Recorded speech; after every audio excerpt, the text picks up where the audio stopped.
Nasa taas ganda. Sa Luna. Okay, history of printed media na tayo. This is week 2. So you are required to pass your resume later sa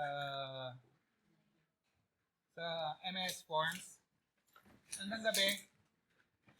So, week 2 na tayo guys. Prehistoric communication before 3000 BCE or before Common Era. Before Christ. Before Common Era. So, yan ang gamit nila. Cave paintings, stone carvings, and symbols. Isa dyan si Lascaux Cave Painting in France. Nakita yung mga bison, mga horse, yung inano ng spear. Nakita niyo sa mga sinunod ng mga historic channel dito. Ayan, historical channel story. Ayan. So, ayan gamit nila guys. Cave, mga painting. Usually, ginagawa sa mga yan, mga stones. Kasi wala pa silang paper. So, hindi pa na-invent yung paper or gamit nila nun is vellum, ganyan, or si parchment paper. Then, purpose, storytelling, religious rituals, and recording events. Itong storytelling, yan, nakita niyo yan sa cartoon movie na Group ba yun? Group? Ano pangalan? Croods. Group. Yan. So, yan, religious rituals and recording events. Yan ang kanilang ginagamit, guys. So, yan is 3000 BC. Then, early writing systems. Huwag na nasulat, guys. Sasend ko sa inyo itong PDF. Okay. So, ang medium naman gamit is clay tablets, papyrus, animal skins. So, sa clay tablets, merong mga instance ginagawang recording sa historical facts lalo sa mga Greek,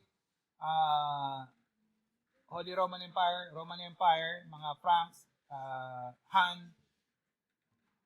Isa dyan, meron akong pinost nung isang last week tungkol naman sa isang tablet na kuha from Egypt.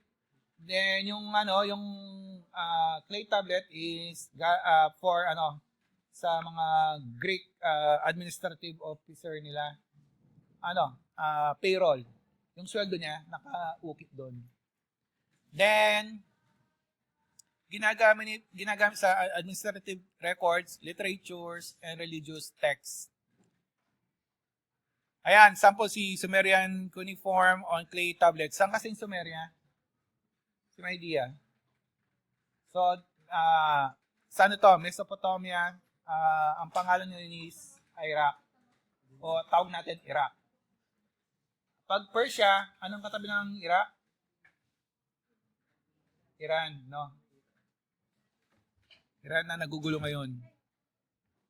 Sinong sa tingin tama si Iraq ay Iran at mali si Trump? Ha? Mali? Hindi, okay lang. Ano to? Hindi rin ako maka-Trump. Okay, next, manuscripts era. So, 500 to 1400 CE or Common Era. Ano na yan? Kay Christ na. So, handwritten books on parchment or vellum. Di ba yung parchment, guys? Nakita niyo sa mga diploma? Sorry. Nung panahon namin, parchment paper yung ginagamit sa diploma. Yung vellum naman, alam niyo yung natin, SF9 or report card, ang tawag doon is vellum. So, yung papel natin, nakalimutan ko, may GSM. Sorry nakalimutan ko yung ibig sabihin ng GSM. Search nyo lang. Ito, yung mga common paper natin, anong tawag dito? GSM 70. Tapos, meron medyo matigas. Ito, pang transcript of records pag college kayo. This is GSM 120. Yung naman gamit nating si report card is 180. Kung hindi 180, 220. Then, illuminated manuscript like the Book of Kells. So, ito yung sample. Ayan, si parchment. Tingnan yung mga mga books noon, guys. Ang mga books noon kasi hindi pa tayo gumagamit ng mga ano sa tag doon? Printing press. So, pag gagawa ng books yung mga tao or gagawa ng illustration, hindi siya saktong mag-aamo ka. So, Book of Kells is lavishly decorated, illuminated manuscript of the four Gospels of the New Testament. Ano yan? So, kung ano kayo, hindi ako religious na tao. Abrahamic religions, pag sinabing Abrahamic, sina ano? Judaism, Christianity, at saka si Islam. Ano tawag? Hindi si kasama si Buddhism. Yon, Hinduism, Judaism, Christianity, at saka Islam. So, dito, pag sinabing New Testament, saan siya? Anong book yun? Torah, Christian Bible, or Quran? Hindi, Christian. Kasi Old Testament is si Judaism. Written in Latin, it's a masterpiece of medieval and renowned for the intricate and vibrant ornamentation, including full-page illustrations, decorated initial and intricate Celtic knotwork. So pag sabing Celtic, ano to, mga Irish or Celtic. Celtic, Irish or part ng mga Scotch. Then, created by Celtic monks likely in the late 18th or early 19th century, it is known a treasured artifacts house at Trinity College, Dublin. So, Dublin is, anong country yun? Wala nga, no? Parang yung panlipunan. So, Ireland to, guys. Ireland. Ano ba? Ayun, balikan natin si yung Abrahamic religion. Kung nakita niyo si Abraham sa mga Israeli, nasa Christian din, di ba? At nasa Muslim din. Ang tawag sa Muslim kay Abraham is Ibrahim. Kaya nakita niyo lagi merong Ibrahim, ganyan. Tapos, si Jesus naman, ang tawag is Isa. So, Christianity is sect of Judaism nun. Bago nag-start yung Christianity, sekta muna siya. Next. Tingnan niyo naman, ang galing-galing nila. Okay, next. Printing press invention. So, Johannes Gutenberg. Actually, hindi yan Germany. Wala pang Germany nun. Revolutionized mass communication. Examples is Gutenberg Bible. So, printing press invention. Ang printing press, guys, kaya printing press, pinepress yung wood pa. Wood pa dyan, wala pang hindi pa bakal. Ukitin yung wood or pwede rin clay, yung story. After that, lalagyan ng ink, then i-didikit sa parchment or anumang papel na nandun pa. So, example niyan is Gutenberg Bible. Ayan. Also known as the 42-line Bible, the Mazarin Bible or the B42 was the earliest major book printed in Europe using mass-produced metal movable type. Sorry. Ayan na, metal na pala dito. It marked the start of the Gutenberg Revolution, the age of printed books in the West. The book is valued and revered for its high aesthetic and artistic qualities and its historical significance. Ito yung nakuha ko. Isang page about sa New York. Ayan, tignan nyo. Ano yan? Nasaan yung date niya? Nandun ba kanina? Wala. Wait lang. Ayun, 1450s. Tignan nyo. Parang in pristine condition lang, parang 1960. So, na-preserve ito. So, pag yan, mahal sigurado. Okay. Ano pa ba? Ayan. The Gutenberg Bible is an edition of the Latin Vulgate printed in 1450s by Johannes, ang hirap na sabihin ito, Gutenberg in Mainz. Ano to, guys? Sa Germany. So, part siya ng Holy Roman Empire noon in present-day Germany. Ayun pala nakasulat. Out of either 158 or 180 copies, there were originally printed. 49 survive in at least substantial portion, so hindi kompleto of them entirely. They are thought to be among the world's most valuable books, all thought not completed copyrighted.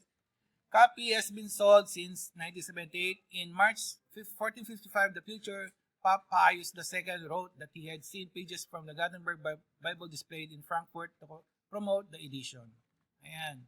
Kung meron kang ganyan, bawi. So, pwede mo yan. Ang sa taglan yung... Basta yun na. Di ba? Actually, example, old to. Ano kasi magano sila? Option. Oh. Walang tanong dyan. Siyempre wala. Kailangan tapos na. Then, rise of newspaper and magazines. Guys, nung nagtatrabaho sa Clark, may papakita lang ako. Ayan, tingnan yung mga newspaper nun. Nung nasa Clark ako, meron kaming client sa North Carolina, yung mismong archive nila doon, sinesend sa amin yung mga old newspaper nila na 19th century. Ang ginagawa namin, gumawa kami ng mga app, i-extract namin yung mga text. Ngayon, dahil minsan wala akong magawa, paano ka nga? Okay. So, hindi lang news or mga events, meron din yon ads ka mga example, binata si Lapid, ipopost yung ads niya. Yung pangalan, anong trabaho niya, saan siya nakatira, at anong gusto niya maging asawa. Ngayon, kung type mo si Lapid, pumunta ka sa bahay nila sa magpapakilala. Yun, mag-aasawa na silang dalawa. Nadatnan ko yon noong 1990s kasi wala pang cellphone. Pag may cellphone ka noon, parang iPhone, iPhone 16 Pro Max. Kasi ang mahal ng cellphone noon. Ang cellphone noon, yung Nokia 3210, 6,000 yun. Ang sweldo ng tao is 4,000 naman. So, ang hirap bumili. Ang ginagawa nila is, maglalagay ng ads, yung pangalan niya, then address, kung walang cellphone. Then, pag type nung tao, magsisend ng mail. Hindi email Ano si mail? Sulat sa post office, tapos hintay mo in 1 month, pag dumating yon, magre-reply ka. Ang tawag doon is pen pal. Minsan meron mga foreigner, ganun ginagawa. Pagdating dito, nagiging mag-asawa. Ganun kasing classmate ng babae. Okay, balik ko. Gazette. Tama ba yung pagsasabi ko?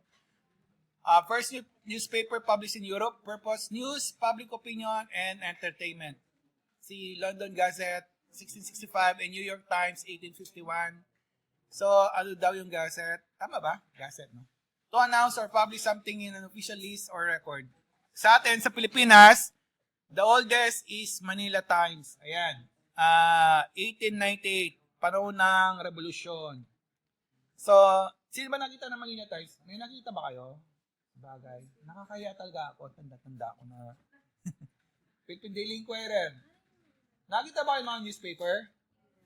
Saan? Hindi ka pinabibili ng magulang mo. So, yung mga oldies, yan ang nila, Facebook. Diyan sila hanap ng mga news. Okay, so ito si London Gazette. So, London is, nasan si London?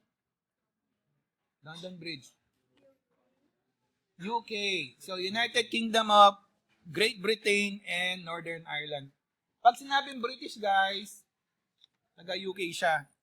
Talo yan ay apat na entity. Tatandaan to Pag sinabing UK, United Kingdom of Great Britain, pag sinabing Great Britain, yung talong entity si England, Scotch, at saka si Wales.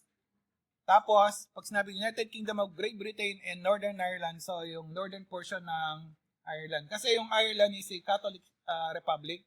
Tapos yung North, Protestante. Kasi yung UK is a Protestant majority. Ayan. The London Gazette claims to be the oldest surviving English newspaper and the oldest continuously published newspaper in the UK, having been first published on 7th November 1665. Ayan, 1665. Grabe, tingnan niyo itong relic. Ang tanda na, So, ito sigurado is nasa British Museum na. Having been first published on, the Oxford Gazette dati, the claim to be oldest as also made by the Stanford Mercury in 1712 and Barrows